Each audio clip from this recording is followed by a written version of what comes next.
the Christian ritual that was banned by the church itself. In the earliest centuries of Christianity, faith was not practiced in grand cathedrals. It was practiced in silence.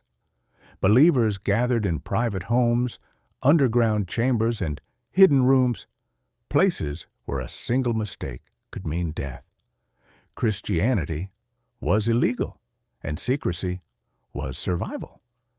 During this time, a ritual emerged that many early Christians believed brought them closer to God than any other act of worship. It was known simply as agape.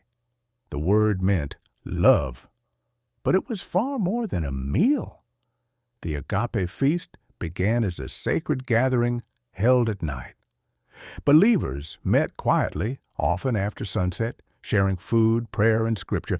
It was meant to erase social divisions, rich and poor, free and enslaved, all eating together as equals. Bread was broken, wine was shared, hymns were sung softly. For early Christians, this ritual was not symbolic. It was lived theology. The agape feast reminded them that Christ had eaten with sinners, outcasts, and the forgotten.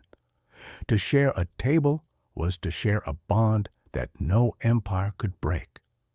But secrecy created suspicion. Roman authorities did not understand these gatherings.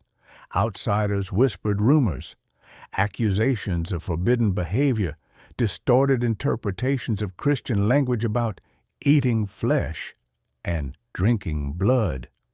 Fear followed misunderstanding. As Christianity spread and persecution intensified, the agape feast continued. But it began to change.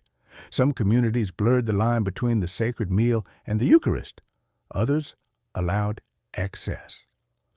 What had once been a solemn act of unity sometimes became disorderly, even irreverent. Church leaders grew concerned. By the 4th century, Christianity was no longer hidden.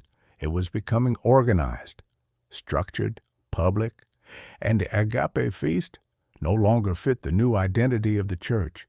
Councils were held, letters were written, warnings were issued. Then the decision was made. The church banned the ritual, not because it was evil, but because it was no longer safe. Church leaders feared scandal, division, and misunderstanding. The Eucharist was separated from communal meals. Worship became formalized. Rituals were standardized. The agape feast was quietly removed from Christian life. No public announcement was made. It simply disappeared. Over time, the memory of the ritual faded. Later generations knew only the Eucharist, unaware that early Christians once gathered in intimate meals that blurred the line between worship and daily life. What had been central became forbidden. Today, traces of the agape feast remain, hidden in liturgy, echoed in charity, remembered faintly in communal prayers, but the ritual itself never returned.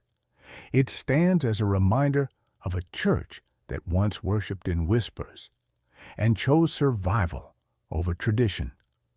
The ritual was not heretical, it was vulnerable, and in choosing order, the church chose to let it go. Some rituals are banned not because they are wrong, but because they belong to a time that can never return.